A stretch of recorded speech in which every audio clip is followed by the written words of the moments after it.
All right, the time is 7:30, so I'll now call this regular meeting of the Board of Selectmen to order.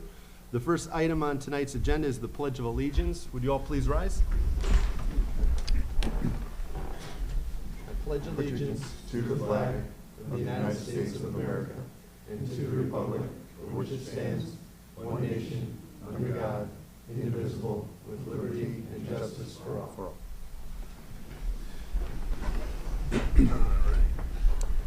The next item on tonight's agenda is the acceptance of the agenda. I do have one change to tonight's agenda. Item number 12, the discussion and action on the fixed assessment application for Global 17 LLC, 529 Glastonbury Turnpike. We're going to postpone this. I had invited our town assessor to come tonight to go over this, and he had a prior commitment and will be attending the April 21st, or 20th, excuse me, Board of Selectmen meeting instead.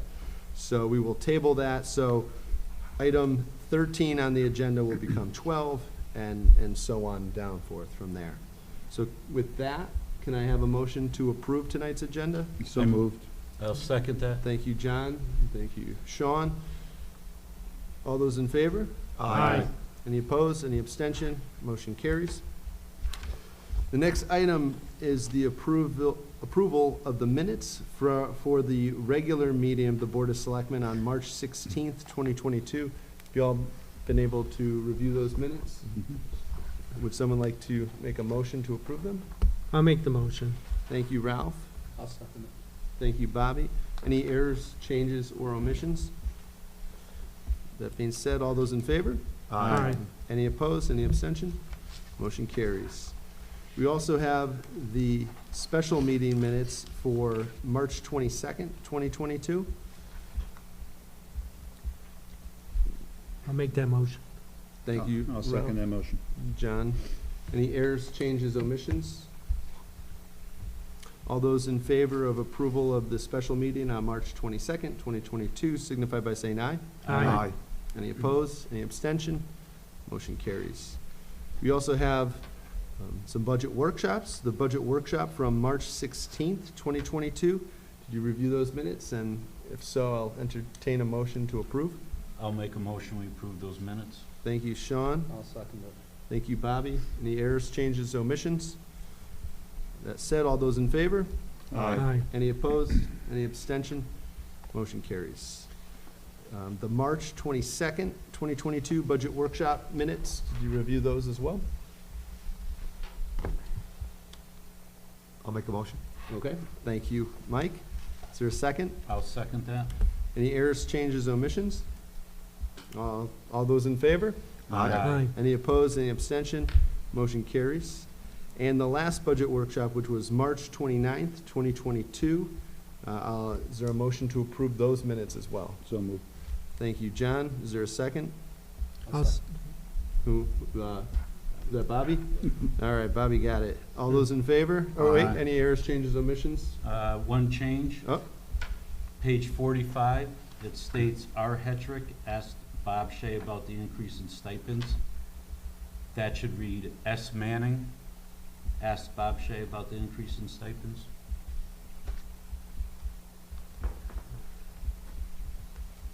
did you get that, Sharon? Okay. Are there any other errors, changes, or omissions? All right, all those in favor? Aye. Any opposed, any abstention? Motion carries. All right, next up on tonight's agenda, I do have communications and correspondence. We have, our auditors are here for our annual presentation. But before that, I'm going to go to the podium for this because I think it'll help to get it all on film. So I'm just gonna move over here. Oop.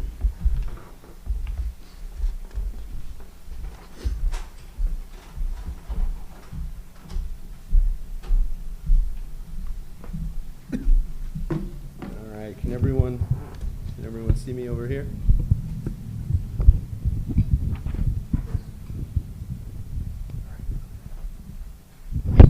What's that?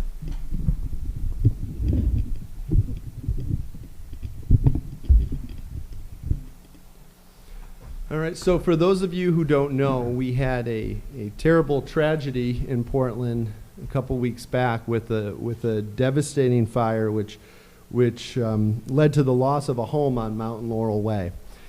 And fortunately for the town of Portland, it did not lead to a loss of life for our residents. And that is because of a 14-year-old resident of Portland, Aiden Peterson, who rescued his mother and grandmother from a fire that started in the early mornings of Monday, March 21st, 2022. And so when the Board of Selectmen found out about the fire, I know that the whole town of Portland certainly felt a tremendous sense of loss for what the family was going through. And I know that the town of Portland and the residents wanted to do everything and anything to help in the situation. And you can't bring back, what was lost in the fire, but we are certainly grateful for a hero, and that is Aiden Peterson. So the Board of Selectmen wanted to present this proclamation to Aiden, and I'm going to read that right now. So this is a proclamation to Aiden Peterson, fire safety hero. Whereas in the early morning hours on the 21st of March 2022, a 2-alarm fire was reported at Mountain Laurel Way in Portland, Connecticut. And whereas Aiden, a 14-year-old high school freshman, acted bravely by leading his mother and grandmother through thick black smoke from the second-floor bedroom onto the garage roof to safely on the ground outside of the fully engulfed house. And whereas, despite the distressing reality of being besieged by fire, Aiden brilliantly remained calm, following the family escape plan that they had in place for years, and whereas the family suffered a substantial loss in the fire. However, it is important to reflect that as a result of their fire escape plan, there was no loss of human life. And whereas we are reminded to keep doing our part to prevent fires by raising awareness and taking simple precautions to protect ourselves with fully functioning smoke alarms, as well as creating and practicing a fire escape route. Now therefore be it resolved that I, Ryan J. Curley, First Selectman of the Town of Portland, Connecticut, do hereby recognize with great respect to Aiden Peterson for his heroic actions and quick thinking in a real emergency. Having a fire escape plan and acting without hesitation saved the lives of his family. In witness thereof, I have hereunto set my hand and caused the seal of the town of Portland to be affixed on the 6th day of April in the year 2022, signed Ryan J. Curley, First Selectman, Town of Portland, Portland Board of Selectmen, John H. Dillon, Michael S. Hernandez, Robert W. Hetrick Jr., Sean P. Manning, Michael A. Pelton, and Ralph R. Zampano. Would you like to come up, Aiden, and receive this proclamation? Yeah,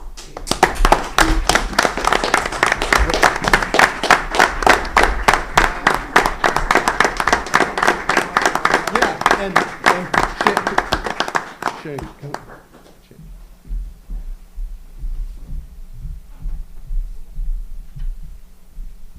Aiden, would you like to say?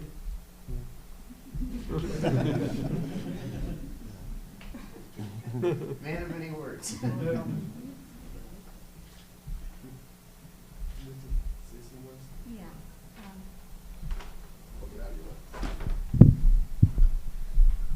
Thank you, Ryan, and the board for taking this opportunity to thank Aiden and recognize him for his bravery, his level-headedness that night, his quick thinking. To be honest, we really truly would not have gotten out of there safely if it was not for Aiden and his level-headedness that night. I really just want to take this opportunity to thank so many people in town that have lifted us up and helped us over the last 2 weeks. It has just been amazing, and I feel it's just really important for everybody to understand how this community has come together and really supported us and helped us over the last 2 weeks, because it's truly remarkable. First, the fire department, EMS, and the police that were on site the night of the fire. We understand, how engulfed the house was and how difficult that fire was to manage, and that you did all that you could to salvage what you could of the house, and we appreciate all of your efforts that night. Everybody's been excellent to work with since then. We got out of the house and went over to our neighbor, Courtney and Glenn Pierre's home about 1:30 in the morning. They took us in so graciously. We were, to be honest, curled up on their couch and covered in black soot, and we didn't even realize it until after we had been on their couch for a while, and realized that we were black, and I felt horrible. But they were just so gracious. They gave us blankets, they gave us coats, they gave us socks and shoes, and just sat with us for hours while we waited for the fire to be extinguished. My aunt and uncle, thank you. They came right away. They stayed with us for hours until the fire was extinguished. Then we went back to their home. They gave us showers. They helped us rest for a little while, and have lent their car to me for over a week until I could buy a new car. And it's just been huge help getting around, getting all of these things done. And then the Mazzadas. Without thinking twice, immediately, without hesitation, insisted that we stay there with them, and they took us in that day and let us, be part of their family for a week while we looked for temporary housing. We felt very comfortable, very safe, and they've just been wonderful. Not only have they taken us in as part of their family, but they've helped us every step of the way with all of this process. As you may know, a lot of you, Cindy set up a GoFundMe site the day of the incident. Within 2 days, she had raised over $20,000 for us. At this point, it's over $30,000, which is going to be an incredible help to us with getting ourselves into a new home right away. They have also put me in touch with Tom Stoto, who's also a resident in town. He is very well versed in insurance, has been very gracious to sit with me, help me understand the insurance policies, help me understand how to manage all of the insurance aspects of this. Just invaluable. And then Ben and Holly Serb have immediately reached out and offered their home to us within days, and that has been such a blessing. We now have temporary housing right here in town. It's fully furnished, and it's great to be able to stay right here in Portland. They were able to turn that around for us within a few days, and we were able to move in. We'll be able to stay there and make that our home, and feel like we're settled in the town for at least the foreseeable future. Others, the Olivas, Jen and Ted, organized a meal train for us. They have set up an organization so that families in town can bring us hot meals for dinner every night for the last 2 weeks.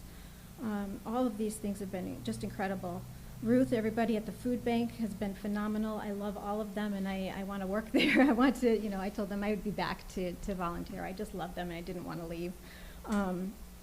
The high school, the students, everybody in Aiden's class, all of the teachers and staff there have been phenomenal as well, and so understanding with all that we're going through. The Portland basketball team, the soccer team, the golf team, everybody has been so generous with their donations to make sure that Aiden has all of his gear back and he's ready to to contribute to all, all sports immediately. Chris Cody has generously replaced Aiden's golf clubs, his bag, his full set of clubs, shoes, hats, walls, everything completely free of charge for us. Matt Binnington, also a member in town, has been providing my lawn service for years. He has offered to continue to do my lawn at Mountain Laurel Way for free, free of charge, until I, decide to either rebuild or move on. Daniel's Oil just called me today and said that the gas that they filled up my tank a couple days before the fire, and that they are not going to charge me for that delivery, and I owe nothing further to them as well. The list goes on, and it's just been incredible, and I just want everybody to understand what this community has done here in Portland. It's a small town, but we love it, and we are so thankful to be a member of this community. We really just have our hearts full right now. I think, even though we've been through this tragedy, we really feel as though our hearts are full at this point and can't ask for more. So, we will rebuild and we will move on, and we're only looking forward from here. And just want to thank everybody so much.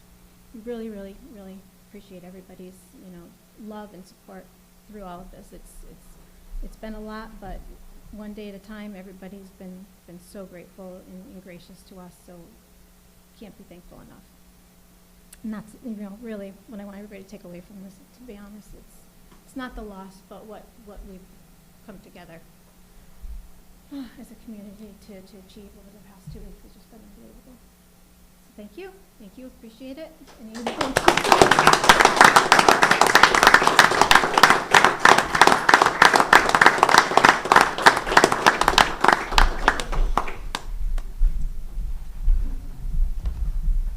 We do have our fire chief, Bob Shea, is here, and I just was wondering if Bob might just want to say a couple words himself.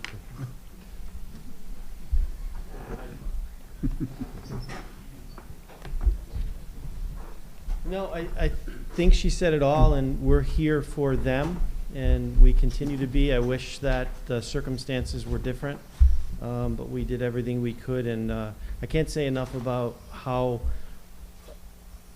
your actions have spread not only in town, but throughout the state.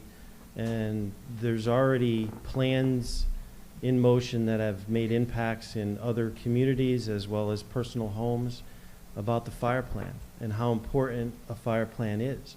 And the fact that you remembered that plan, and we have to give our kids a lot of credit because we've seen it throughout the nation that it's important to practice.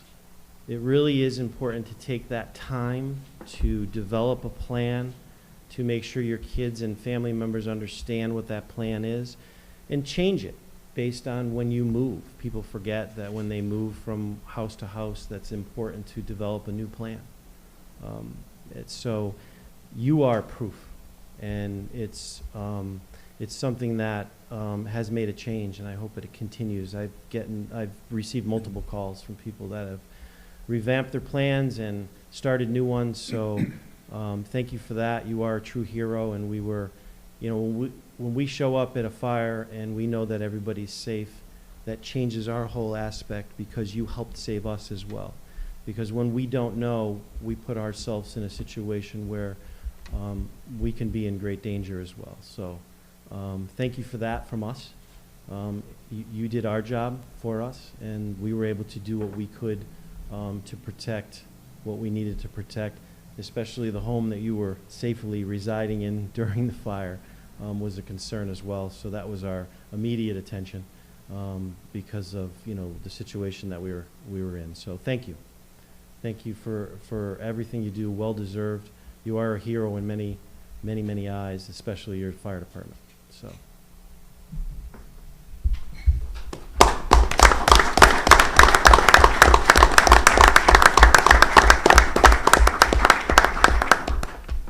Do any of the selectmen have any comments for Aiden as well before we move on? Proud of you, Aiden. Thank you. Thank you, Aiden. Thank you for coming. With that, we will move on to the presentation for our auditors. Give him a minute to let people Yeah, we'll give a minute here. say good night to you guys. Meeting goes from 25 to 0. Tommy, come on, you're not saying? And there Like was that Laurel shirt. and Ellen. Oh, he's got his shirt on. And I know you guys thought they were coming to listen to you talk. I know. It's a tough act to follow. Well, there's no stage fright now. Yeah, there you go. Let me know when you're ready. I think we're ready. Okay. All right, well, thank you very much. My name is Mike Van Deventer. I'm a partner at Mahoney Sable, ultimately responsible for overseeing the audit work for the town and issuing the reports on behalf of the firm. Also joining me is Heather Seatman. Heather is a supervisor at the firm, really responsible for the day-to-day execution of our audit work. So happy to be here this evening to communicate the town's audit results for fiscal year June 30, 2021. You should have already received the town's financial statements, federal and state single audit reports, and then also a communication letter to those charged with governance. So I'm not going to go through those reports in detail. I have a presentation that will provide an overview of the audit results, provide some overall financial highlights. I'll make our required communications, and certainly if you have any questions, I'd be happy to answer them. All right, so if you can turn to slide 2, in terms of the scope of work, again, we did perform an audit of the town's financial statements. We performed that audit in accordance with both the auditing standards issued by the American Institute of Certified Public Accountants, also known as the AICPA, and also the government auditing standards issued by the Government Accountability Office. In addition, based on the level of federal and state funding that was received by the town, we did also perform both federal and state single audits. We also perform an agreed-upon procedures engagement on the end-of-school year reports that are filed by the school district with the state of Connecticut Department of Education. In addition to those attest services, we do provide some non-audit services for the town. So we do assist in the preparation of the financial statements, the schedule of federal awards, the schedule of state financial assistance, and the related notes. We also assist in converting the town's governmental fund financial statements to the government-wide financial statements. In order for our firm to be able to perform those services and remain independent of the town, management is required to ultimately oversee and accept responsibility for those services. And again, Tom Robinson, in his role as the Director of Finance, has accepted responsibility for those services. In connection with the audit, we do issue a number of reports. The main report is the report on the financial statements. We did issue unmodified opinions on your financial statements. So an unmodified opinion is expressed when we've concluded that the financial statements are presented fairly in all material respects in accordance with accounting principles generally accepted in the United States of America, and that is as established by the Governmental Accounting Standards Board. Again, I do like to point out that our opinion does provide reasonable assurance. It does not provide absolute assurance that the financial statements are free from a material misstatement, whether due to error or fraud. Again, there are estimates that are included in the financial statements. We do not test every transaction. So there is a risk that there could still be a misstatement within the financial statements. But again, our opinion does provide a very high level of assurance that they are free of misstatement. In addition to the report on the financial statements, we do issue a report on compliance and on internal control over financial reporting. It's important to note in this report that we do not actually express an opinion on your compliance with laws and regulations or on the effectiveness of your internal controls. So essentially, during the course of performing the audit, if we identify a material noncompliance with law or regulation, or what we consider to be a material weakness in your internal controls, we're required to include it in this report. And we did not report any such matters. In connection with the federal single audit, we issue a report on compliance and on internal control at the federal award level. For fiscal year 2021, the total federal awards expended by the town was approximately $1.7 million. The major programs that were tested were the Child Nutrition Cluster and the Coronavirus Relief Funds. We did issue unmodified opinions on your compliance with those programs, and again, we did not report any deficiencies over grant compliance, so that is a clean report. In connection with the state single audit, we issue a similar report for fiscal year 2021. Total state financial assistance expended by the town was $6.1 million. Of that, about $1.2 million was considered non-exempt and subject to our audit test work. The major programs were the Open Choice Program and the Town Aid Road Program. Again, issued unmodified opinions on your compliance over those programs, and we did not report any deficiencies over compliance. Any questions as far as the overall reporting? Again, clean reporting from an audit perspective, certainly the kind of reports that you would want to see from a board. All right, so the next section just goes over some overall financial highlights. Again, I would include anything in here if it was a concern from a financial perspective. This first slide goes over your financial highlights for your general fund on a budgetary basis. Again, the original and final budget did provide for the use of fund balance in the amount of $300,000 to balance your revenue expenditures. Your actual change in fund balance was an increase of about $482,000, resulting in an overall favorable budgetary variance of approximately $782,000. That surplus was driven by excess revenues of about $169,000, and that was really driven by federal storm-related reimbursements that were received that were not originally budgeted for. And then also expenditures were about $613 less than budgeted, again with favorable budgetary variances across all departments. So you will see detailed budgetary schedules in the financial statements that do show line item detail. And again, no budgetary compliance issues were identified as a result of our audit work. The next slide goes over your governmental fund financial statements. So this includes your general fund on a GAAP basis, as well as all of your special revenue and capital project funds. The combined ending fund balances for the town totaled about $11.2 million, which was an increase of about $291,000 from the prior year. Of the $11.2 million, approximately $7.1 million is in your general fund, which was an increase of about $440,000 from the prior year. Your capital project funds had an ending fund balance of about $615,000, which was a small decrease of about $32,000 from the prior year. Your capital non-recurring funds have an ending fund balance of about $1.6 million. That was a decrease of about $446,000 from the prior year. Again, that decrease does include authorized spending in accordance with your capital improvement plan. All of your other funds had an ending fund balance of about $1.8 million, which was an increase of about $326,000 from the prior year. So again, the town is continuing to report deficits in the sewer operating and water operating fund. Those deficits have existed for a number of years, and I know you've been working on reducing those deficits through increases in rates.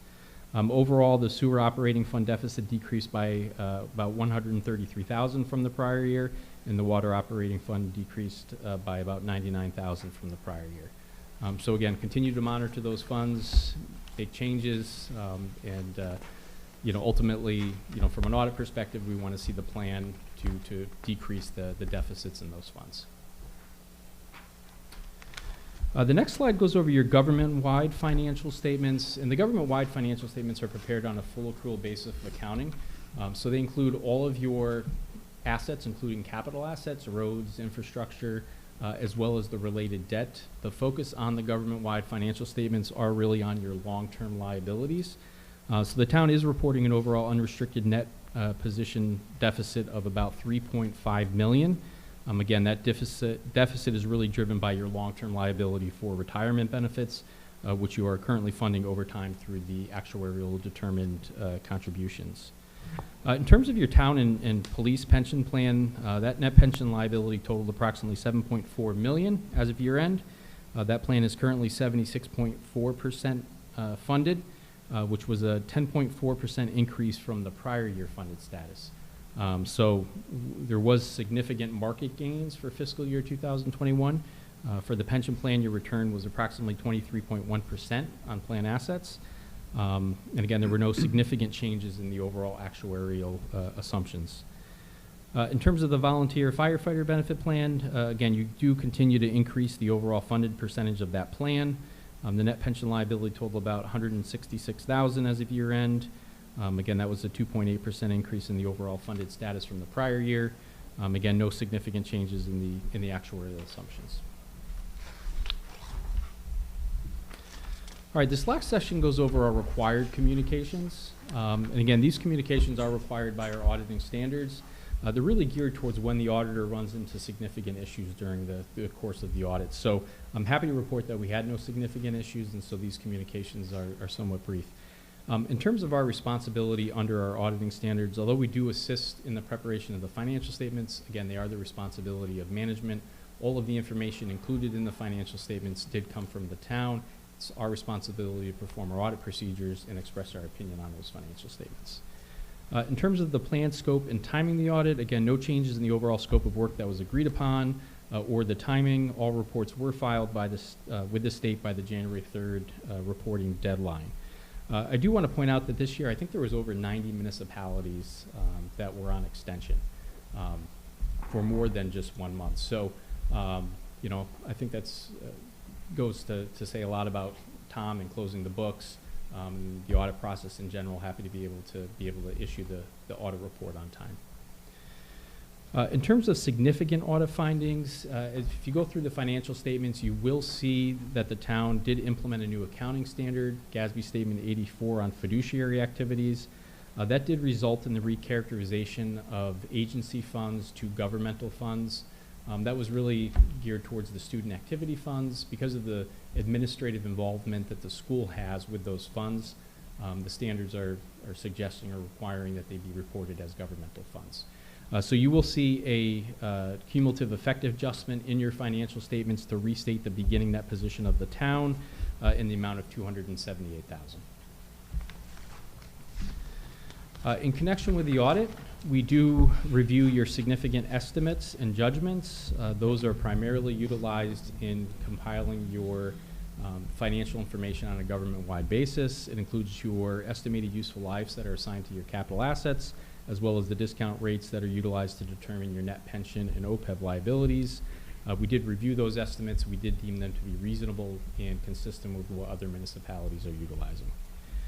Happy to report we had no difficulties encountered in performing the audit. We had no audit adjustments. We had no uncorrected misstatements.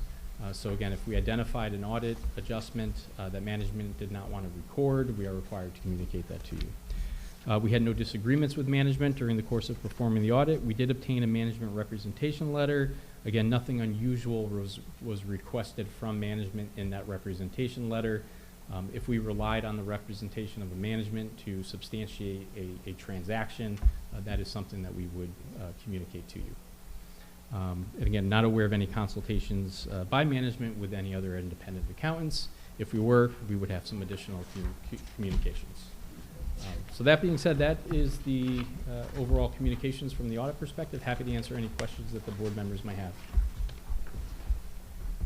I'd just like to say, from what you told us today, sounds like Tom did a great job, ran a very clean audit with you guys, and sounds like we're going the right direction with some of the deficits. We're reducing them.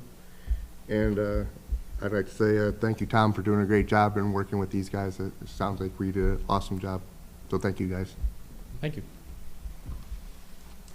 Yeah, you know, it's always good, you know, once a year we get to make sure we recognize the hard work that Tom does, and we get an annual visit from you that we get to see you, and so I'm perfectly fine with you can continue to come back with these type results. It's excellent. I will add that it's very rare for us not to have audit adjustments. So again, someday we will have an audit adjustment from Tom. We'll find it.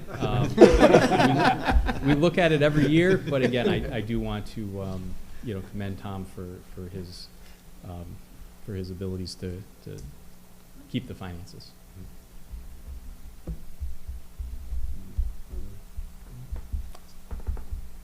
Well, thank you, Michael. All right. Thank you, Heather, for coming tonight, and thank you again to Tom. And hopefully you keep Tom. You got Tom to smile tonight, so that's good. Thank you. Thank you. Thank you, guys. All right, we can move on to public comment. Is there anyone in the audience? Nothing in the chat. No. Elwin, come on up. State your name and address, please. My name is Elwin Guild. I live on Middle Haddam Road in Portland. You may wonder why I'm here. The fact of the matter is I'm always with you, and so is another audience, an extensive audience outside of this room. And when you announced changes in presentation, given the shift in pandemic preparedness and so forth, you did say that you were going to continue Zoom for the Board of Selectmen's meeting, and I congratulate you for that. There's a solid core of dedicated citizens that listen and view each one of these meetings, and I've been one of them. I haven't missed, I don't think, of one for you guys. And having said that, you have microphones, and I'm going to admonish you to use them. It's quite often you'll be turning to each other, and the folks in the Zoom side of the equation aren't able to hear what's being said. So address the microphone maybe, and think of it as just another face. I do want to take a couple of seconds to just congratulate you on your position. You're still new at this, some of you. And I want to offer, as I did with Ryan immediately, my support to any efforts that you folks have interest in pursuing that I might contribute to. I do have some experience. And I'm going to offer a couple of pieces of advice. First, that you become very familiar, and it's a simple task, but become very familiar with the plan of conservation and development. We're halfway through a 10-year plan.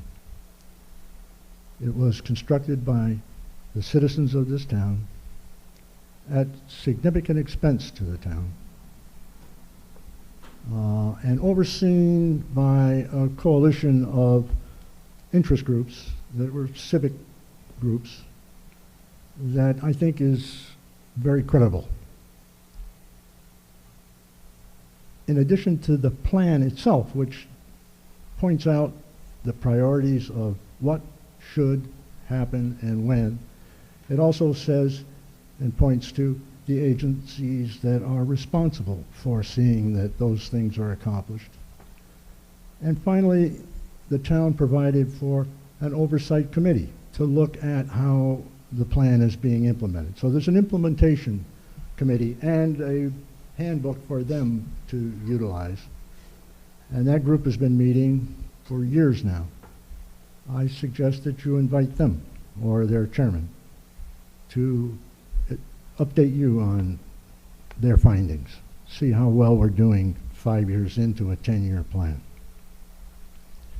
And I think you'll also be impressed with the fact that the state requires that this plan be in place and renewed each 10 years, or we become ineligible as a town for most of the grant programs that the town has available. So it's important. Which takes me to my second piece of advice. The priorities in that plan point to, first and foremost, a focus on creating a town center. I like to think of it as a restoration of what some of us remember as the real town center.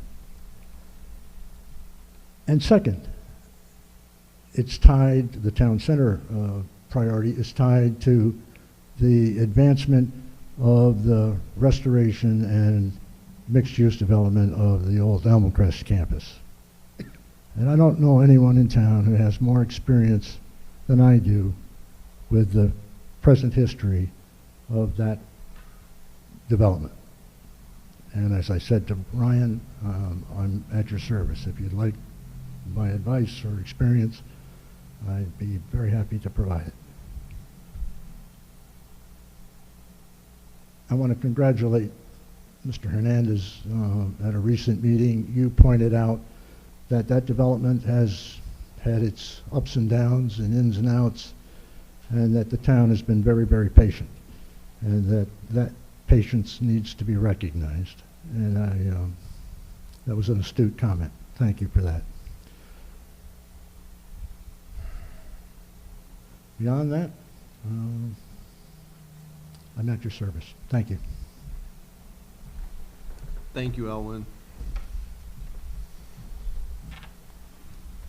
Hey, I'd make one comment with regards to the Plan of Conservation Development. I know that I often refer people to go looking at it because a lot of times, obviously, I read social media and the comments, they don't realize what is in that document to realize what they're suggesting. So it is very valuable when people have questions or suggestions that they really take a minute to take a look at that, because that does answer a lot of the questions.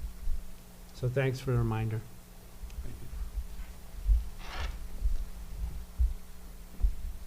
All right. No public comment in the chat?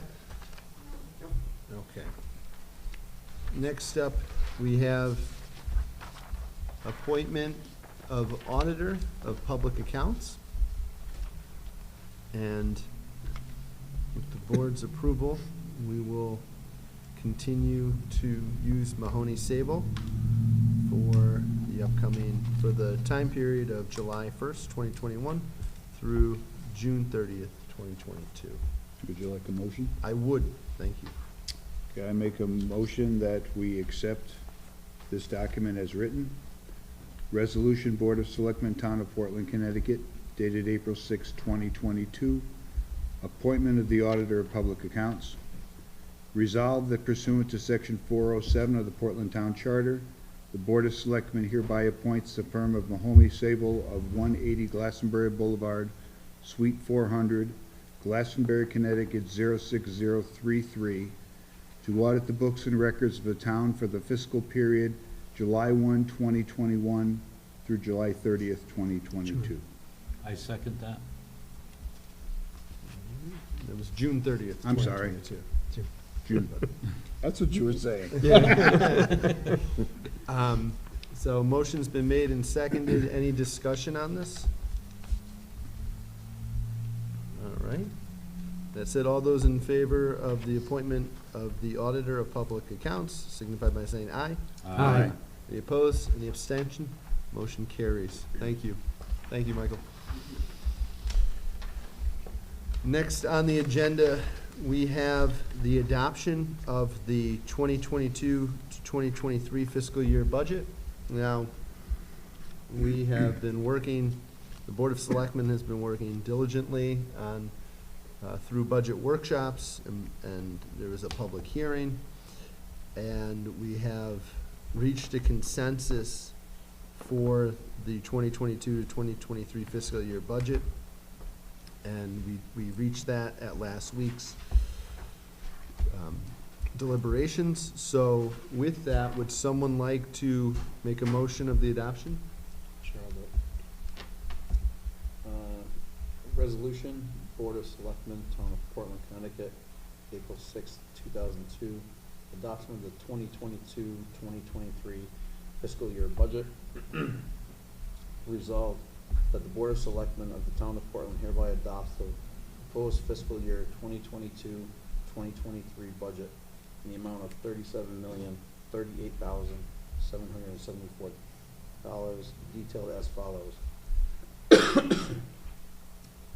Town general government, $14,285,865.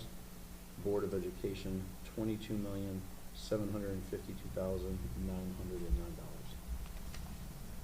Is there a second? I'll second it. Okay. Mike, I'll second that. Michael Pelton, thank you. Any discussion on this? I just would like to thank the Board of Selectmen for their work on this, as well as the Board of Education.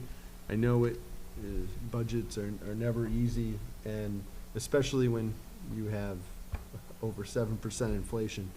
And this year was no different, but thank you all for your work, and we will, with your support, move forward to the voters on this. So with that, all those in favor? Aye. Any opposed? Any abstention? Motion carries. Thank you.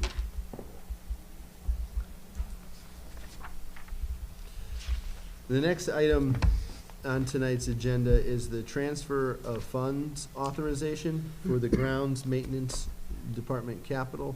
Our Public Works Director, Bob Shea, is here tonight. If you have questions on this, would you like to come up and just explain to the board and to the public what this is?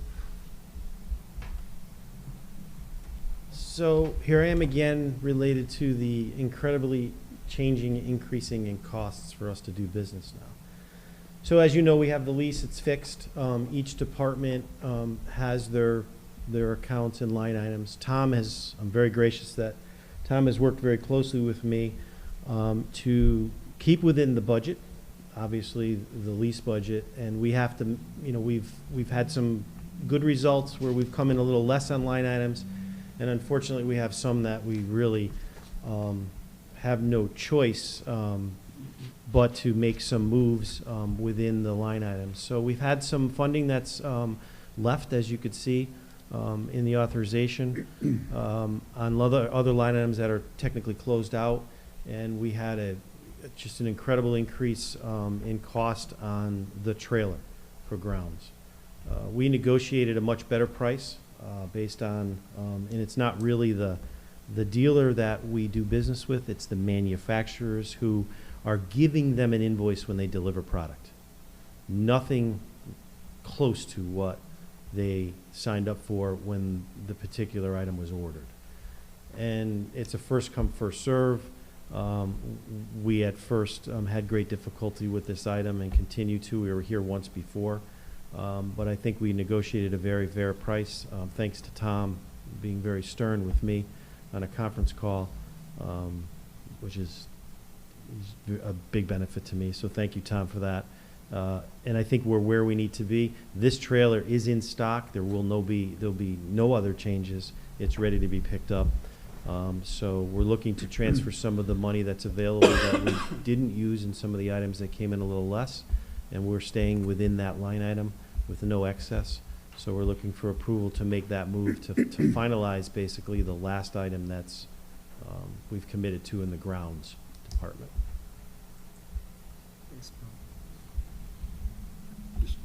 What was the total cost of the trailer again? I remember you went over it the last time. Which time?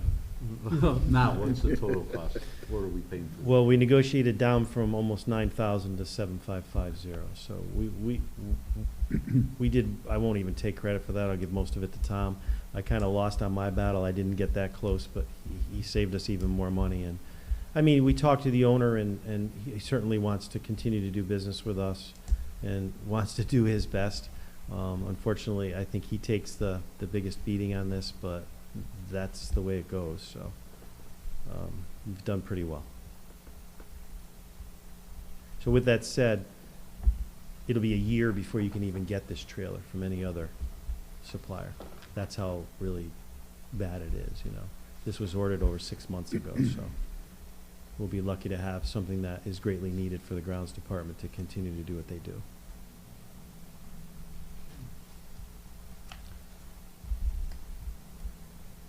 Question? Thank you, Bob. You're welcome. Would someone like to move and read the resolution? If you give me an opportunity to make my July-June error, I'll read this one too. Thank you. Okay. Resolution, Board of Selectmen, Town of Portland, Connecticut, April 6, 2022. Transfer of funds authorization, Grounds Maintenance Department capital.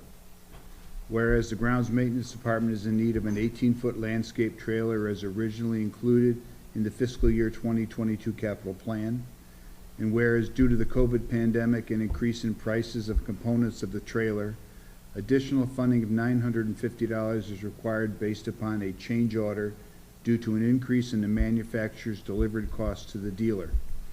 And whereas pricing for the F-350 has come in under the $63,500 originally budgeted within the capital plan, where at least $900 remains unspent from that project within line item 08141-000-89050, Ground Maintenance Department capital, purchase F-350 4x4 pickup.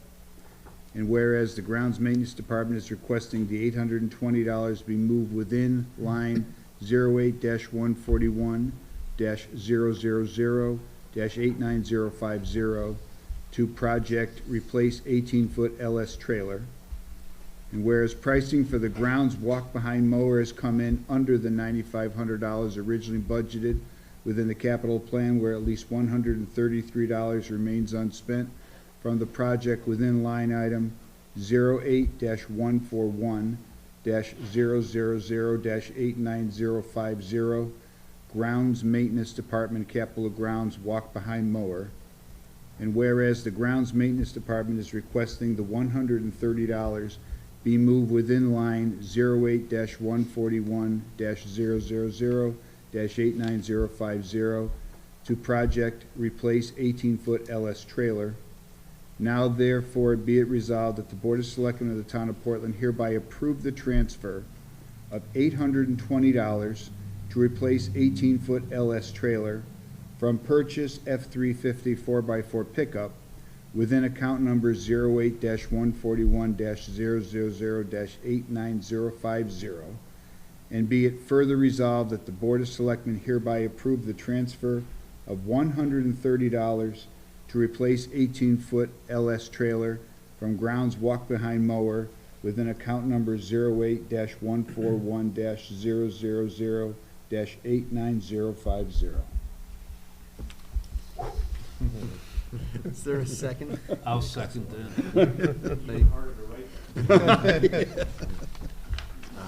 Any discussion on this?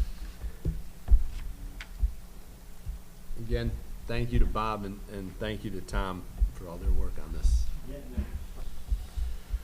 We need a. Yeah, all those in favor of transfer of funds authorization, Ground Maintenance Department capital, signify by saying aye. Aye. Any opposed? Any abstention? Motion carries. All right.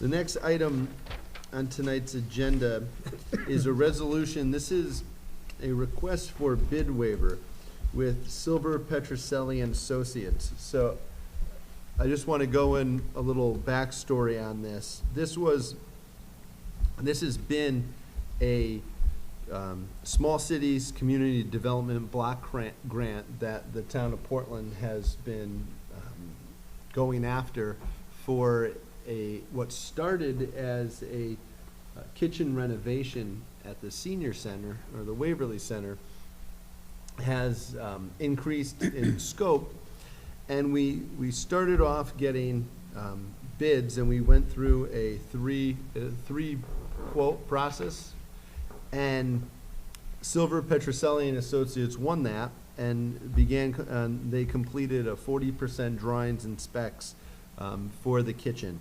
Now, since then, there was a change order. There was one change order back, I want to say, was that, Tom, October, November? When was that?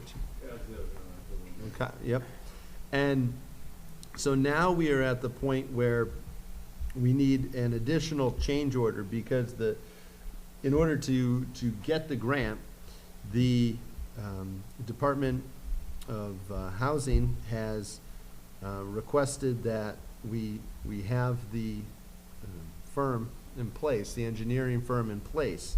And so seeing as that Silver Petroselli and Associates has been doing all of the work on this all along, and they are in place to continue, the best course of action at this point would be to continue using them for this project, because time is somewhat of the essence in order to get this money for the town of Portland.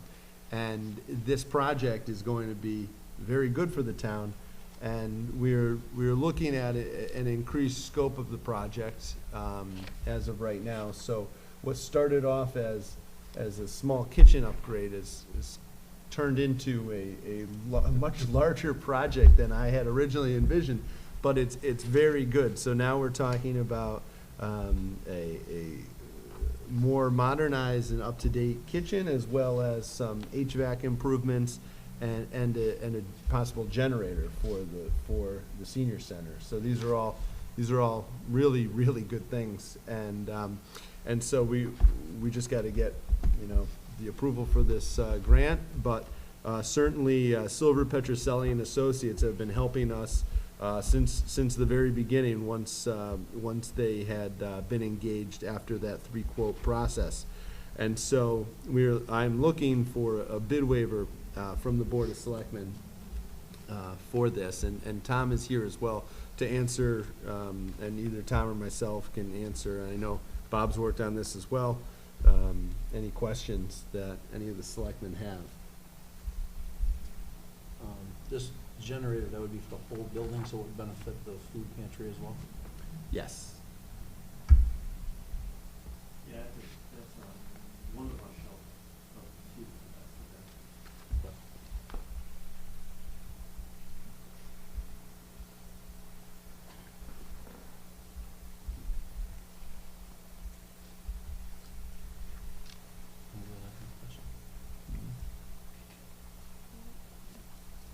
Would someone like to move the resolution and read the reading? I'll read it if you're telling me. Okay. Section, No, section Okay, I'll read the resolution. Resolution Board of Selectmen, Town of Portland, Connecticut, April 6, 2022. Request for waiver of bid requirements, Silver Petroselli and Associates, Inc.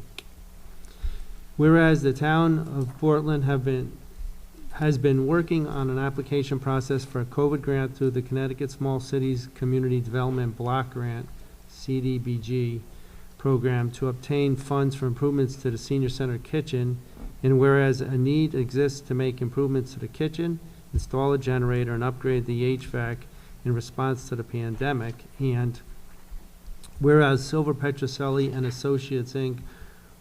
was engaged through a 3-quote process to complete 40% drawing as part of the application, and whereas the State of Connecticut Department of Housing requested additional design and issues clarification and an HVAC review for air quality, and whereas Silver Petroselli and Associates have been the architect for several other successful projects within the town of Portland, and whereas a need exists to act swiftly with the grantor to make improvements during the pandemic, and whereas Silver Petroselli and Associates had an initial engagement of $3,600 for a 40% drawing, change order number 1 to answer additional grantor questions and to make additional drawing changes of $1,500, and a second change order of $2,500 for HVAC analysis. Whereas Silver Petroselli and Associates, Inc. of 3190 Whitney Ave, Building 2, Hamden, Connecticut, 06518, has prepared change order 3 in the amount of $59,700 for construction documents, bid service phase, construction administration phase, and printing. Now therefore be it resolved that in the best interest of the town, pursuant to Section 1208, subsection 7 of the Portland Charter, the Board of Selectmen excuse me, hereby waives the bidding requirements of Section 1208 of the Portland Charter as it pertains to utilizing Silver Petroselli and Associates, Inc. as the vendor to provide for the senior center kitchen improvements, and be it further resolved that the Board of Selectmen authorizes the First Selectman, Ryan J. Curley, to act on behalf of the town of Portland to enter into any and agreements. I will second that motion. Thank you, John. Is there any discussion on this? Seeing none, all those in favor of the request for waiver of bid requirements for Silver Petroselli and Associates signify by saying aye. Aye. Any opposed? Any abstention? Motion carries. Thank you all.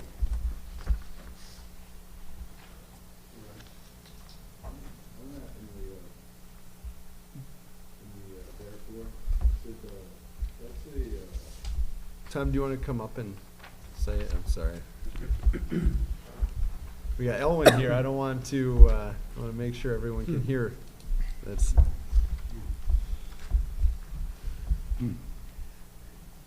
I helped draft this, but so I'm critiquing myself, but where it says pertains to utilizing some such facility as the vendor to provide senior center kitchen improvements, should we say this, to provide, for the civil facility to provide architectural services? I mean, do you want it to appear that they're actually making the physical construction improvement? So architectural services for the senior center kitchen improvements, is that you mean?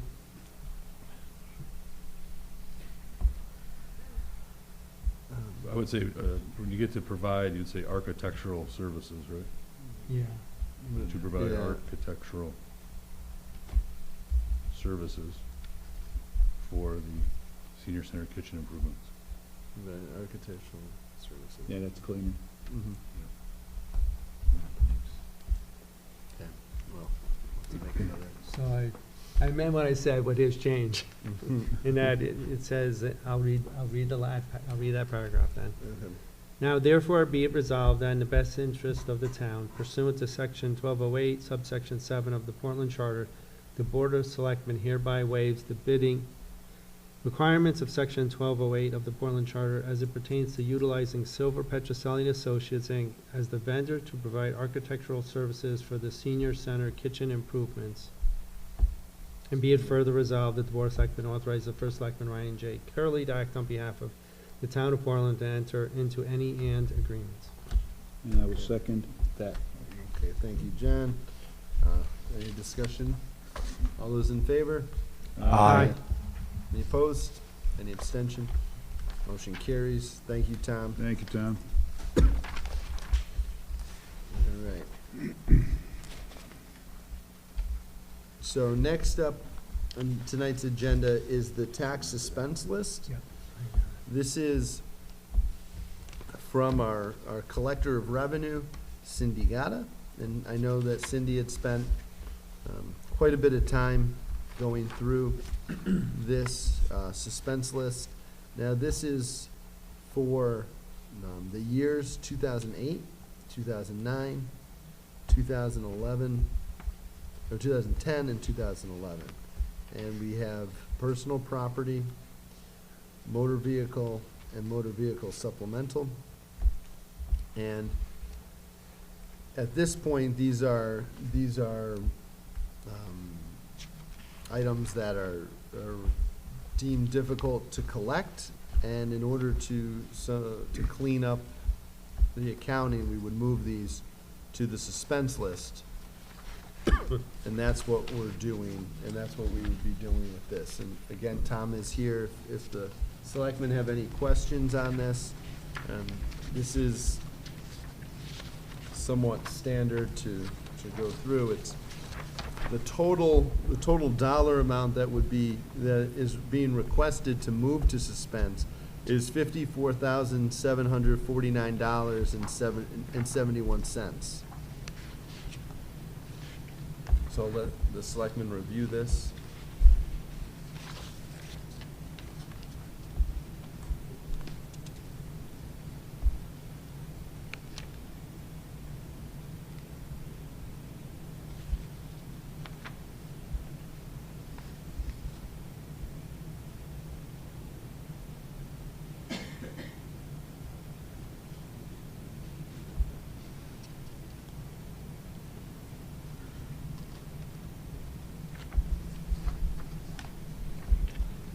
So these individuals, as far as we know, no longer reside in town, right? Not necessarily all of them. Some are deceased. Some are deceased. Some may have moved out of town. There's most likely a story behind each thing on here. But we have notified DMV of these delinquents, and they should not get a registration until they've come to us and satisfied their debt, correct? Correct, yeah. So if any of the motor vehicle, and correct me if I'm wrong, Tom, but if they go to register their motor vehicle, they would have to Right. pay the Portland property tax in order to do so.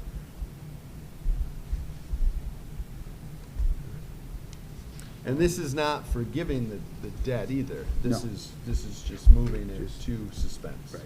For some of the larger amounts that are on properties, Mhm. has there been liens put on any of the properties?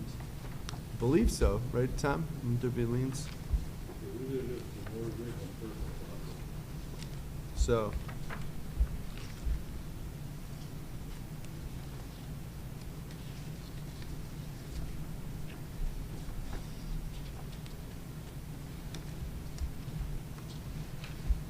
So these are items that are for the personal property and motor vehicle supplement, that have been, from 2008 to 2011 at this point are dated. We've done a good job of trying to collect on them. This is just moving it from the active list to the suspense list, but they're still outstanding, they're still collectible. We collect on suspense all throughout the year, the collector does. As they go to register the vehicle, hopefully that will flag out when things match up, and they will have to pay us for that. And this is like, these accounts are, they're considered doubtful, and that's why we're trying to move them to the suspense list to make sure that the active list is the more accurate and a more, clean number. So there's an annual suspense. To answer your question, somebody asked a question about do people live here? No, so a few years back we used to do that where it was just bad addresses. Last year we tried to put that back where we got, years back we used to do more grand lists closer. Then for a while it was just bad addresses. And now we're trying to get that where it's cleaned up, where it's, a more consistent suspensing of some of the items that are dated and doubtful. But there are possible people could possibly live there. So I remember when, doing this last year with you, now this range is 2008 to 2011. Would last year have been a different range of years, or would you have Yeah, I think them we pop went- up during the same year? You just hit another state with them, or how does that work? I just don't remember last year. I don't have that information in front of me, but I think it was, we definitely, we did some, I think, further back last year. Again, the collector prepares this, and based on what's there, and then this was like the next group that we were trying to bring to y'all to address.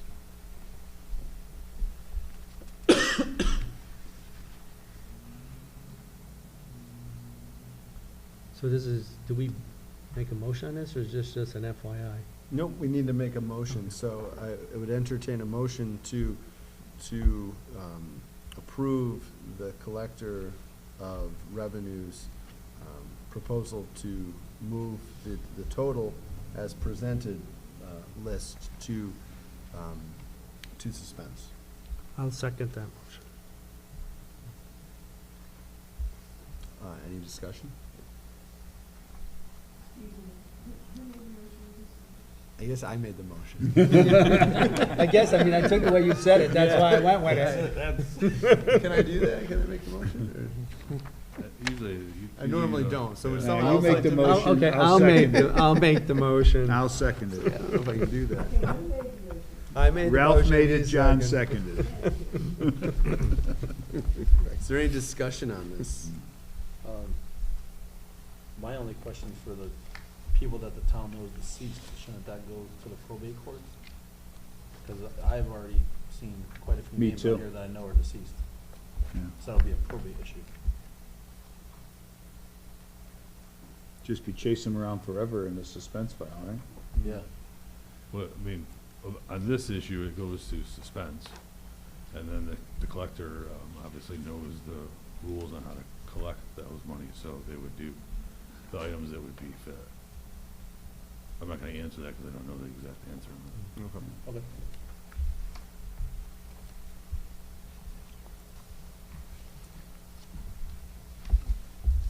Any other comments, discussion?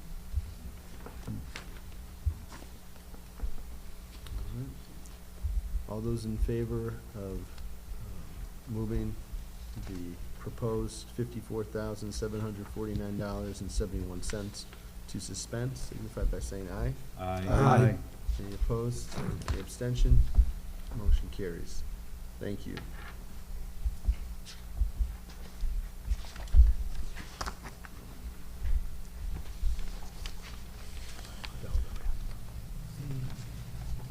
The next item that we have is on a program that I've recently become somewhat familiar on, and that is the 2022 Connecticut Neighborhood Assistance Act program. This is a program that I believe the town of Portland has participated in the past on, and it is continuing. So the Board of Selectmen has previously participated, and in order to do this, and I'll just read this. It's the Neighborhood Assistance Act program proposal application. It's for distribution to interested organizations in your municipality, and the application must be completed in full, approved locally, and submitted to the Department of Revenue Services no later than July 1.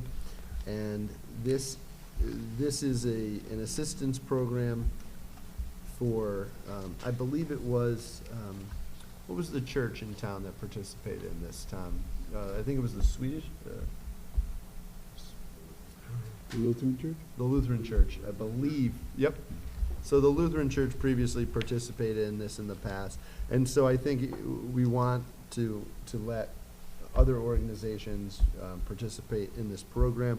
And in order to do that, we have to set a public hearing and have a legal notice. So that is what is before the Board of Selectmen tonight. So we're looking to do a public hearing at 7:15 on Wednesday, April 20th, 2022, here in the Buck Foreman Community Room. And that would be before the next regular Board of Selectmen meeting. And that would be able, and so if someone would like to make a motion so that we can have the public hearing.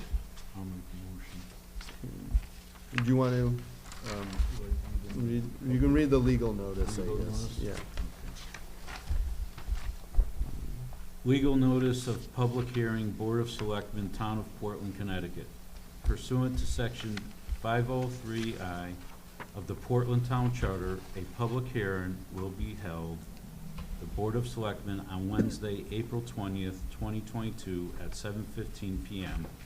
in the Buck Foreman Community Room, 265 Main Street, Portland, Connecticut, to provide residents the opportunity to comment both orally and in writing on the proposed 2022 Connecticut Neighborhood Assistance Act, NAA program, available to interested nonprofit organizations in Portland. Dated this 7th day of April 2022, attest Ryan J. Curley, First Selectman.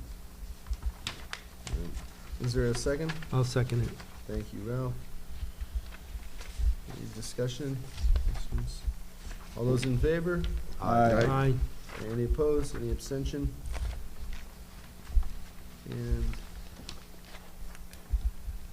I believe there's another resolution too, as far as, previously, Susan Bransfield was the liaison for the Neighborhood Assistance Act. So the resolution would be for myself, the First Selectman, to be the liaison on this as well. So if someone would like to move that as well. I would love to. Okay, thank you, Mike. You want to read it first? All right. Resolution for Board of Selectmen, Town of Portland, Connecticut, April 6, 2022. 2022 Neighborhood Assistance Act, Program Participation. Whereas the State of Connecticut Department of Revenue Services is providing the Town of Portland the opportunity to participate in the 2022 Neighborhood Assistance Act, thus allowing interested nonprofit organizations within the municipalities to submit applications. And whereas in accordance with the State of Connecticut Department of Revenue Services, the Board of Selectmen shall hold a public hearing on all programs, and the governing body of the municipality must vote to approve these programs. Now, therefore be it resolved that the Town of Portland Board of Selectmen does hereby designate the first selectman, Ryan J. Curley, as liaison to handle all Neighborhood Assistance Act matters. I'll second that motion. Thank you, John. Any discussion? All those in favor? Aye. Any opposed, any abstention? Motion carries. Thank you. The next item on tonight's agenda is the supplemental appropriation for system-wide Board of Education technology upgrades and increase to federal grants. And Tom is here again on this. And Tom, would you like to explain to the Board of Selectmen what this is? This is, I believe, the grants that the Board of Education received for technology purposes that will be used to purchase Chromebooks and the accessories for Chromebooks as well, right?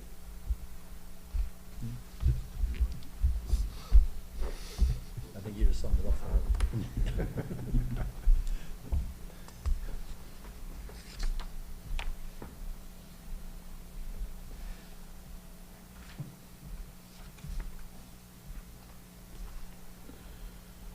So we ran we ran a 300,000 portion of the lease program was for the Chromebooks. Purchases were made, and during that time period, some Commission of Emergency Connectivity Fund program grant was provided. So in that, you should be able to receive back $169,480 of grant money that would help pay for a portion of those 300 that we got. So, but you have a lease, so you've paid that lease, you've used that. So now these funds come back in. What we're doing here is we're going to try to put these funds into our Fund 08 and bring that in as federal grant revenue, and then spend the monies on other hardware costs and or Chromebook costs for technology. In the interim of that last grant where we're receiving the 169, they've also received an additional grant of about 370 more Chromebooks. That E-rate will pay the contractor directly, so the vendor will get paid directly by E-rate for the Chromebooks, where the Board of Education has to provide the licensing, the warranty, the carrying cases, and other accessories associated with those 370 Chromebooks.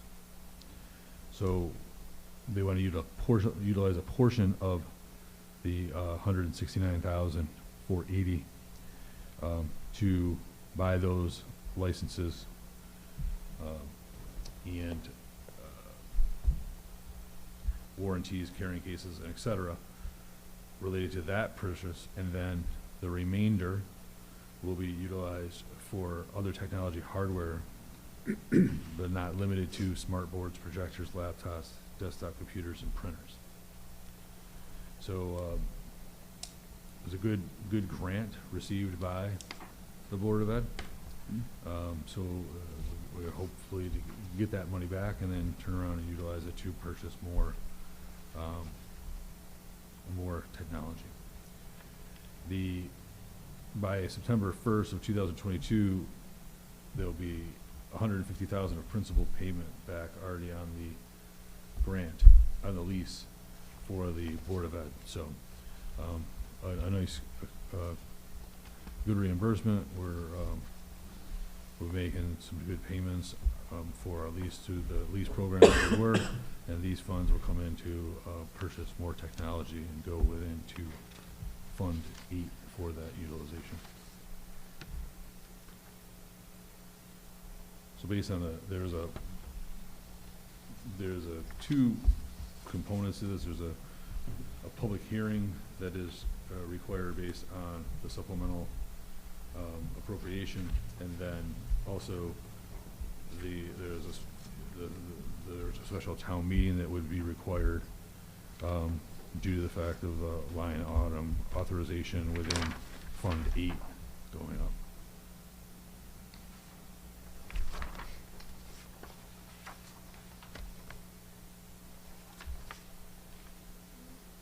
So there's a resolution here for what Tom just spoke to.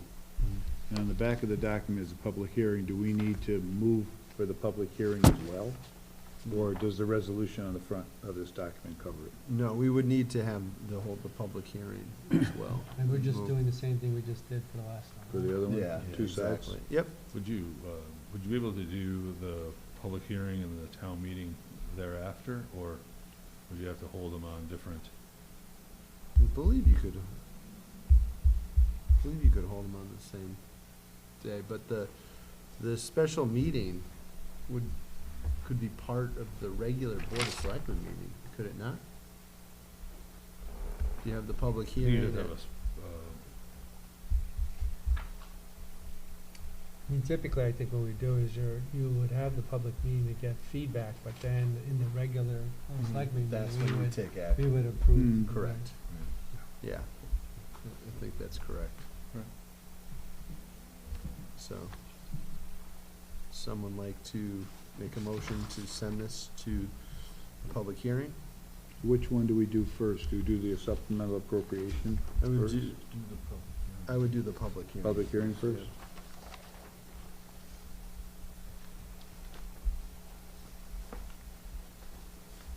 So we're gonna do the same thing, read the, Yeah, if you wouldn't mind. all right, Yeah. I'll make a motion to set a public hearing date for this, before our next meeting on April 20th at 7:20. And the legal notice of public hearing, Board of Selectmen, Wednesday, April 20th, 2022, at 7:20 PM. Town of Portland, Connecticut, 06480. Pursuant to Chapter 12, Section 1203.4 of the Town Charter, a public hearing will be held by the Board of Selectmen on Wednesday, April 20th, 2022, at 7:20 PM at the Buck Farm and Community Room, 265 Main Street, Portland, Connecticut, regarding the proposed supplemental appropriation in the amount of $169,480. At the hearing, all interested persons may be heard and written communications will be received. Public access through the Zoom link A on portlandct.org site. Whereas the Board of Education, the BOE, has been awarded a Federal Communications Commission Emergency Connectivity Fund Program, CFDA 32.009, grant in the amount of $169,480. The initial purchases of Chromebooks was funded by capital lease proceeds. Based on the lease schedule, approximately $150,000 of principal will be paid back by September 1, 2022. And whereas the fund should be used for similar Chromebook purchases or other hardware technology, and whereas the BOE has been awarded another grant from E-Rate that will directly provide to the BOE 370 Chromebooks at roughly $77,150. E-Rate will directly pay the vendor for the devices. The BOE will be responsible for licensing, warranty, carrying cases, and accessories related to the devices. And whereas the BOE requests to use a portion of the $169,480 to cover those related Chromebook charges for licensing, warranty, carrying cases, and accessories. The remainder of the funds will be used for technology hardware such as, but not limited to, smart boards, projectors, laptops, desktop computers, and printers. Now therefore be it resolved that the Board of Selectmen hereby approves an increase in estimated revenue count 0814-141-000-00114 of federal grants and supplemental appropriation in the amount of $169,480 in line item 08-141-000-89010, Board of Education System-Wide BOE Technology Upgrades, dated on Portland, Connecticut, this 7th day of April 2022. Attest Ryan J. Curley, First Selectman. I second that. Sean, okay, Sean, any discussion? All those in favor? Aye. Any opposed? Any abstention? And that is setting the public hearing for April 20th, 2022 at 7:20 PM here in the Buck Foreman Community Center and on Zoom. And I don't believe we need to read the. No, that would be Yeah, for after. That would be for after. So that is all set with that. Thank you. Thank you, Tom. The next item on tonight's agenda is an update to town policy, and this is the American Disabilities Act. And this is an update, the ADA policy notice and ADA grievance procedure. And just want to make sure I have the right page. So we have two items before you, so we'll need a motion to approve each one. Would someone like to move adoption, and then we can have discussion after? Yeah, it's, If you want to do the Town of Portland ADA notice? Yep. I'll move Town of Portland ADA notice.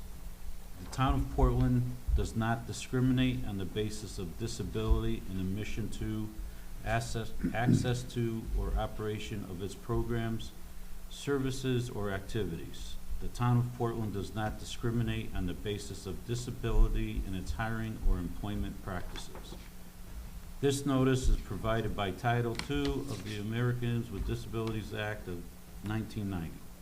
Questions, concerns, complaints, requests for additional information regarding the ADA may be forwarded to the Town of Portland designated ADA Compliance Coordinator, Peter Wiltsey, Building Official ADA Compliance Coordinator, Town Hall, first floor, 33 East Main Street, Portland, Connecticut, 06480, P.O. Box 71, Portland, Connecticut, 06480-0071, phone number 860-342-6727.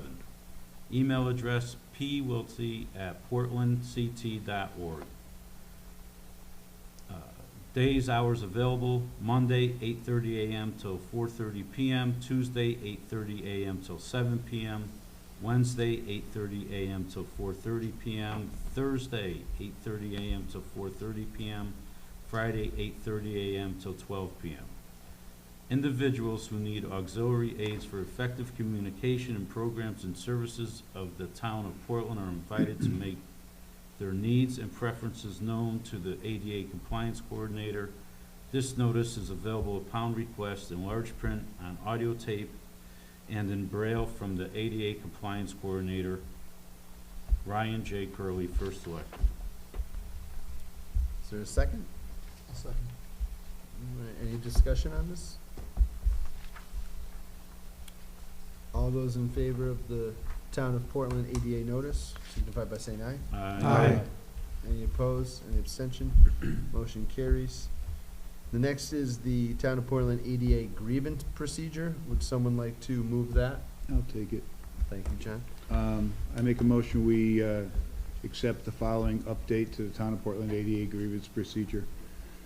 This grievance procedure is established to meet the requirements of the Americans with Disabilities Act. It may be used by anyone who wishes to file a complaint alleging discrimination on the basis of disability in employment practices and policies or the provisions of services, activities, programs, or benefits by the Town of Portland. The complaint should be in writing and contain information about the alleged discrimination, such as name, address, phone number of complainant, and location, date, and description of the problem. Alternative means of filing complaints, such as personal interviews or a tape recording of the complaint, will be made available for persons with disabilities upon request. The complaint should be submitted by the grievant and/or his designee as soon as possible, and no later than 60 calendar days after the alleged violation. to Peter Wilsey, ADA Coordinator, Post Office Box 71, 33 East Main Street, Portland, Connecticut 06480, phone number 860-342-6727, or pwilsey@portlandct.org. Within 15 calendar days after receipt of the complaint, Peter Wilsey will meet with the complainant to discuss the complaint and possible resolutions. Within 15 calendar days after the meeting, Peter Wilsey will respond in writing and where appropriate in a format accessible to the complainant, such as large print, braille, or audio tape. The response will explain the position of the town of Portland and offer options for a substantive resolution of the complaint. Within 15 calendar days after receipt of the response, if the response by Peter Wilsey does not satisfactorily resolve the issue, the grievant and/or his/her designee may appeal the decision of the ADA coordinator to the first selectman or his designee.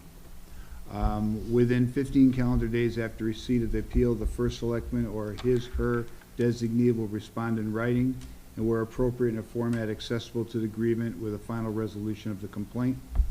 All written grievance received by the town of Portland appeals to the first selectman or his/her designee and responses from the ADA coordinator and first selectman or his/her designee will be kept by the town of Portland for at least 3 years. And there's date at the bottom left and municipality's chief executive officer's signature bottom right. Thank you, John. Is there a second? I second that. Thank you, Sean. All those in favor of the adoption of the updated Town of Portland ADA grievance procedure signify by saying aye. Aye. Any opposed? Any abstention? Motion carries. Thank you.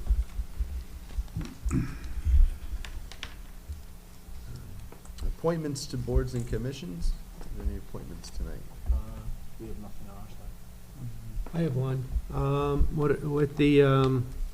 With the recent resignation of Michael Warner from the Planning and Zoning Commission, I would like to nominate Carolyn Freeman, who is currently an alternate, had previously been a full member, and had done a great job in that role. I would like to nominate her to fill the remainder of Michael Warnoff's term. I'll second the motion. Okay, John, Matt, thank you. And I heard John first. It was like It was pretty close. It was Stereo. close. So it's gonna be John? Yes. And I just want to say, I think that's an excellent pick, and welcome Carolyn back to a full member on the Planning and Zoning Commission, so thank you. Any other discussion on that? All those in favor of Carolyn Freeman to Planning and Zoning Commission signify, to be a full member on Planning and Zoning Commission, signify by saying aye. Aye. Any opposed, any abstention? Motion carries. Okay, so I think that is it for boards and commissions. So we can move on to refunds of excess payments. There are a few again tonight, so I don't know who would like to. I'll take this. Okay. Refund of excess payments for VW Credit Leasing Limited. First one is the amount of $51.05. Okay. I'll second that. Thank you, Ralph. All those in favor of refunding VW Credit Leasing Ltd. for an amount of $51.05 signify by saying aye. Aye. Any opposed, any abstention, motion carries. Next is VW Credit Leasing Limited, $329.83. Second it. All those in favor of refunding VW Credit Leasing Ltd. for the amount of $329.83 signify by saying aye. Aye. Any opposed, any abstention, motion carries. VW Credit Leasing Ltd. for $1,167.69. Second it. All those in favor of refunding VW Credit Leasing Ltd. for the amount of $1,167.69 signify by saying aye. Aye. Any opposed, any abstention, motion carries. Refund excess payment for Matera Michelle T., $91.97. Second it. All those in favor of refunding Matera Michelle T., $91.97 signify by saying aye. Aye. Any opposed, any abstention, motion carries. Refund of excess payments for KCA Realty Incorporated, $3,516.04. Second it. All those in favor of refunding KCA Realty, Inc., $3,516.04 signify by saying aye. Aye. Any opposed, any abstention? Motion carries. Refund of excess payments, Lemieux, Darlene J., $1,861.29. Second it. All those in favor of refunding Lemmy Darlene J. $1,861.29 signify by saying aye. Aye. Any opposed, any abstention? Motion carries. Refund of excess payments for Canali Alicia and Sloan Jared P., $1,741.22. Second it. All those in favor of refunding Alicia Kinley and Jared P. Sloan in the amount of $1,741.22 signify by saying aye. Aye. Any opposed, any abstention? Motion carries. Refund of excess payment, Sale Robert E. and Sales Sheila, $105.02. Second it. All those in favor of refunding Robert E. Sale and Sheila Sale in the amount of $105.02 signify by saying aye. Aye. Any opposed, any abstention? Motion carries. Refund of excess payment, Solano Inn LLC, $2,437.22. Second it. All those in favor of refunding Solano Inn LLC in the amount of $2,437.22 signify by saying aye. Aye. Any opposed, any abstention? Motion carries.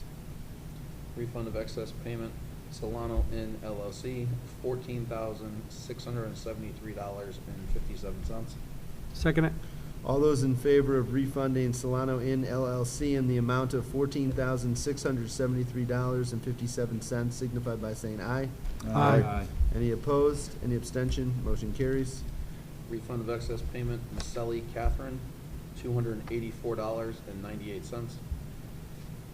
Second it. All those in favor of refunding Catherine Maselli in the amount of $284.98 signify by saying aye. Aye. Any opposed, any abstention? Motion carries. Refund of excess payment, Nissan Infinity LT, $234.71. Second it. All those in favor of refunding Nissan Infinity LT in the amount of $234.71 signify by saying aye. Aye. Any opposed, any abstention? Motion carries. Refund of excess payment for Vault Trust, $406.46. Second it. All those in favor of refunding Vault Trust in the amount of $406.46 signify by saying aye. Aye. Any opposed, any abstention? Motion carries. Refund of excess payment for ACAR Leasing LTD, $664.56. Second it. All those in favor of refunding ACAR Leasing LTD in the amount of $664.56 signify by saying aye. Aye. Any opposed, any abstention? Motion carries. Refund of excess payment for JCG Properties LLC, $5,945.40. Second it. All those in favor of refunding JCG Properties LLC in the amount of $5,945.40 signify by saying aye. Aye. Any opposed, any abstention? Motion carries. Thank you all. Thank you, Bobby and Ralph. So we'll move to status and committee reports. I think I'll turn to Ralph here. Well, it's short actually today. We're early in the month, but a couple things to, library board, board of directors did meet since the last meeting, and just to make a comment that they're working very hard for the celebration of the 125th and 127th year anniversary for the library. So they have a committee working together and have some great things planned and are firming up the details for an event in June. So that's going on. And the only other thing I would note is the Park and Rec Easter egg hunt is going to happen this weekend. Either it'll be on Saturday, that's the planned time, Saturday at 10, but I don't know about the weather. But in the event of rain, there is the rain date on Sunday, and that Sunday it would be at 1 p.m. as opposed, so Saturday at 10 a.m., Sunday at 1 p.m., so it doesn't interfere with church. So those are the two things to bring up. Thanks, Rob. Mike? This is for the Schools Facility Committee. So 2 meetings ago, they met with the Friar Group, and they composed 7 options of what to do with our schools. Some being keep them existing, all 4 schools. Some were eliminating 1 school, and another option was eliminating 2 schools. So that was 2 meetings ago. This past Monday, the Friar Group now, after going through those 7 options, have put a price tag of what it would cost to upgrade existing schools, maybe put in additions on some schools, and even to the point of tear down a school and rebuild. So after a long night of discussion, the goal at this past meeting was to eliminate options of the 7. But unfortunately, we eliminated 3, but we added 2. So at the end of the day, we got 6 options. We started with 7, we got 6. So I'm not going to report too much on this because we still have to eliminate it. They are increasing their meetings to 2 a month starting in May. I will report, though, option 1 and option 2 were to maintain 4 schools, and both of those were voted out. So the direction that the committee is going in is to eliminating at least 1 or 2 schools, and possibility tearing down 1 school and replacing it with a brand new school. These are all just options right now. They got to come back with us for the price of the 2 new options that we added. And hopefully by the next meeting that we have, we'll have narrowed it down some more, and then we can go in a little more detail, and then hopefully they will present in June what the 3 options, we're aiming for 3 options for referendum, but that's as far as we've gotten so far. So I don't have much to report. I don't want to give you numbers yet until we hear back from the Friar Group. So thank you. Thank you, Mike. Any other status and committee reports? I do want to point out that the Portland Social Justice Coalition and the town of Portland has been working on a homelessness issues and solutions forum. It's going to be a presentation. It's going to be on Wednesday, April 27th at 7 p.m. and it's on Zoom. And so they have speakers from Mercy Housing and Shelter.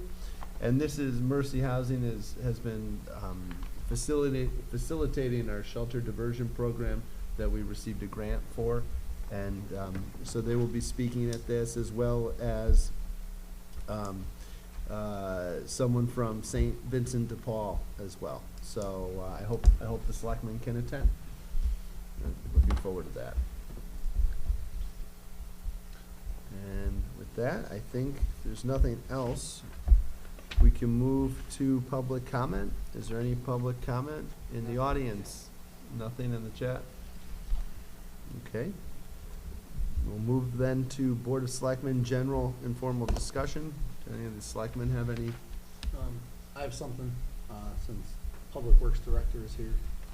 I reached out to him a couple weeks ago when the announcement came for the curbside brush pickup around town.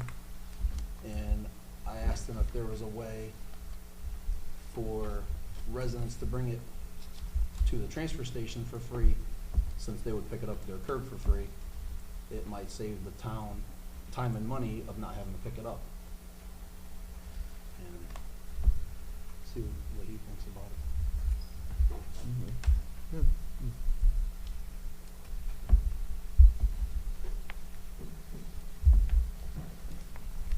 So, yeah, thanks, Bob. We discussed that in length at the transfer station, and in the past, since this is a new program for cost throughout the year, except for when we pick up, the option is for us to do the hard work, pick it up at your curb. But there are some residents that frequent the transfer station and are permitted that do brush removal all year long, since I think we're the new Windy City. I mean, it's been crazy, the wind, so we expect to be picking up quite a bit, although people are bringing brush on a daily basis to the transfer station. The issue is trying to police that, which we have difficulty doing now. On a daily basis, we're getting residents or non-residents from out of town trying to bring brush, particularly, I think, because of the hours that are available at transfer stations in their local district, and or the cost or the availability. So we're doing our best not to allow that, but I think we want to certainly allow those residents that are permitted to be able to bring their brush in for free during that period of time that we're picking up. I think if we were to say that residents could bring their brush in for free, which we could never identify unless we had someone standing out there all day to check their license. And what all that does is increase volume, which increases cost for me to grind. So I think permitting is easy. I mean, they have a sticker on the window. They know then that when they come through, they won't be charged for a grace period of 2 weeks to be able to bring their brush in, starting on the 18th, as well as we do from curbside. And we can police it that way, which is much easier. That's how we police things down there now with the sticker, permitting sticker.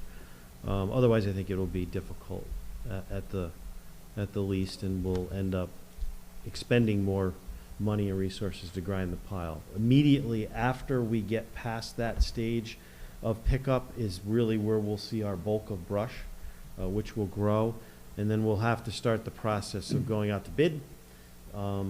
That bid process takes a little bit of time because they have to come and look at the cubic yards of material to be able to quote it properly. And then once we do that, hopefully we'll be able to award a bid. And my push on the pile since I've started is to get it ground and removed before the next storm, so we have room. We've been lucky over the past few years to be able to get it done just in time. So we expect that pile to grow significantly, spend a pretty good chunk of money, although, you know, our revenue has tried to recover some of that, which is very helpful, although very little, but it really makes an improvement there. So I think that's the issue. So I think if we were to move forward for those that are permitted for at least 2 weeks, I think that will certainly help us, as well as those that already purchased their sticker for the year and would like to have that ability to do that. I mean, they participate in the program as it is, so I think that's fair enough. Because anybody with brush has to cross the scale. Yeah. So the town employee running the scale can see that That's they have a correct. sticker that's current. That is correct. So, you know, that'll continue if it's coming in on a private vehicle. And if they're stickered and permitted as usual, then there won't be any fee for that grace period of time. Would you like to see any restrictions, like There- commercial vehicles or? Yeah, we police that now. So, you know, we have a good system where if somebody is doing work on a property and that property is permitted, then they have the ability to come down, show their permit or give their permit number, and they sign a waiver for that company that's working Would you on want to their do that for property. this, or just leave it as just residents to bring it in? Well, no, I think if there's residents that can't do that work and they're certainly performing there, it would be the same as Okay. a permitted, for that period of time, sure. Because there's an awful lot of residents that I'm sure would need assistance, you know, for a company or someone to hire or not hire, or someone to volunteer to do that. But as long as they're permitted, we certainly wouldn't, we would not exclude them if they're permitted. Yeah, we've talked about other fees that we can talk about, to give the ability for one-day passes, which other transfer stations do. Would give the ability of people that may be moving out of town, or unfortunately, selling property or have other issues, that might not need a full year's pass, that they can have the opportunity to get a one-day pass. And then, we reap the benefit of maybe some of the product that they bring in and their ability to really get through that hardship, for that one-day pass or two-day pass. We have a lot of inquiries about that. People really would like to. Instead of buying a Yeah, large they're not dumpster going to or be rental. here, so they're selling. Yep. And they're cleaning out some bulky waste and things like that. And it's difficult for them, whereas they purchase a permit that they would only use for a day or two. So there's some options there that I think will be beneficial too, to give some flexibility to those who really need it. Otherwise, they find different resources, they spend an awful lot of money, and probably have to hire privately or find another place to dispose of their waste, instead of leaving it out on the curb.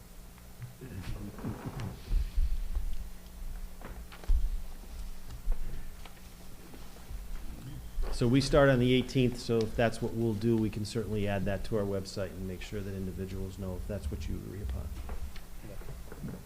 Actually, Bob, if you could stay there, I have a question, I think, for you and for Tom. So as the track coach, or one of the track coaches for the last 5 years, I was probably the most excited guy in Portland when we got the $500,000 for the track.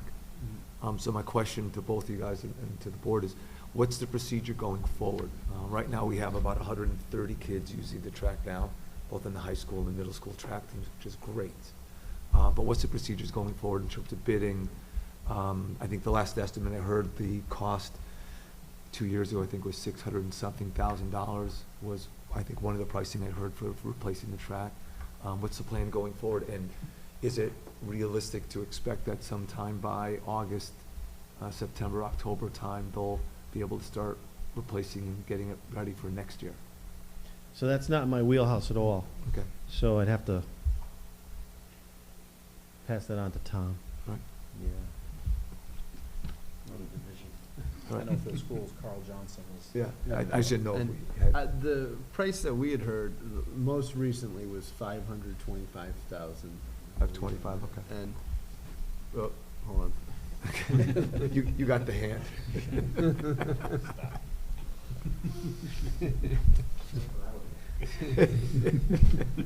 So we're, I believe, middle of last week, we, got word that we were possibly, appears we have, been awarded this $500,000. I think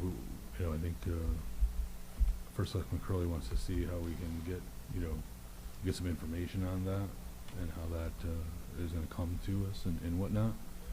I know that the Board of Ed, Stephanie Frigola and has been working on drafting up an RFQ for the architectural, landscape architectural services.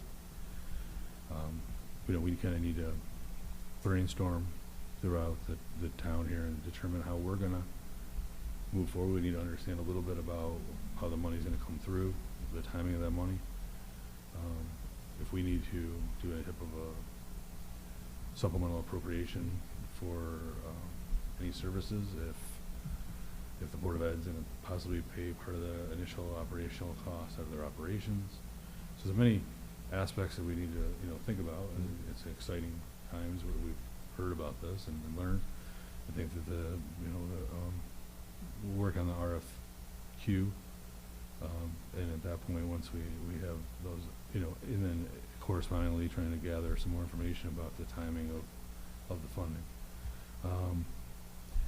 Overall, I think that once we have the architect in-house and they start to perform the review, I think that the global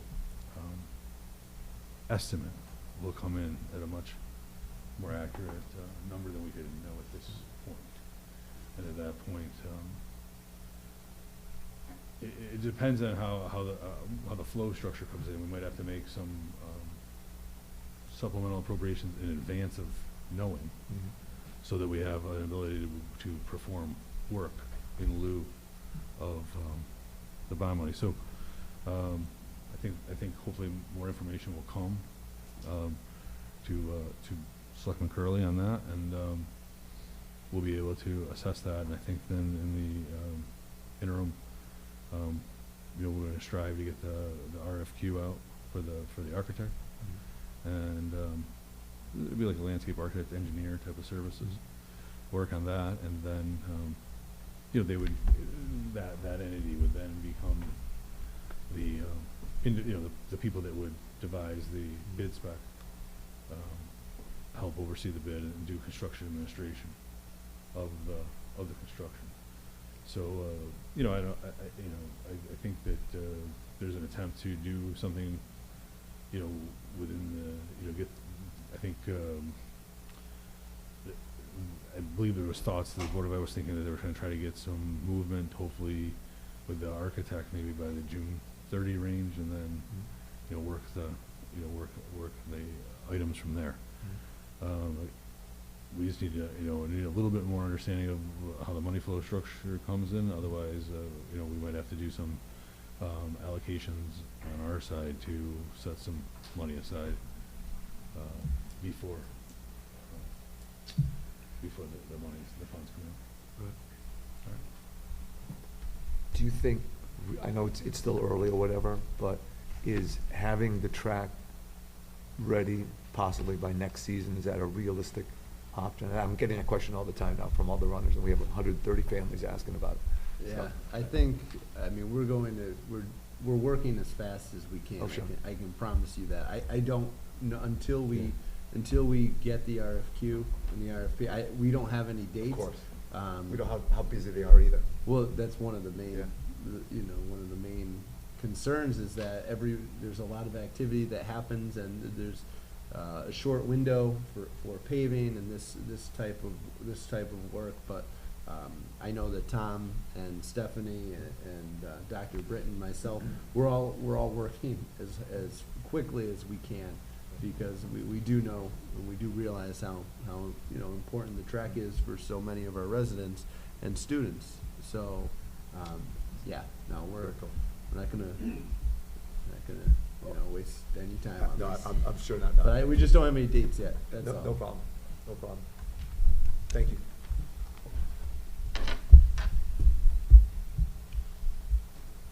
Any other items for informal discussion?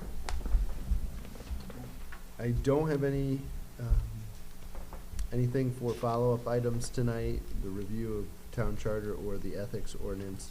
So with that, I'll entertain a motion to adjourn. I make a motion, we adjourn. Thank you, Sean. Is there a second? I'll second it. Thank you, John. All those in favor? Aye. Any opposed, abstention? Motion carries. Nobody wanted to leave. Have a good night, everyone. Stay here all Thank night. you. I was like, I'm not gonna start now, I've been saying anything all night. Sounds like-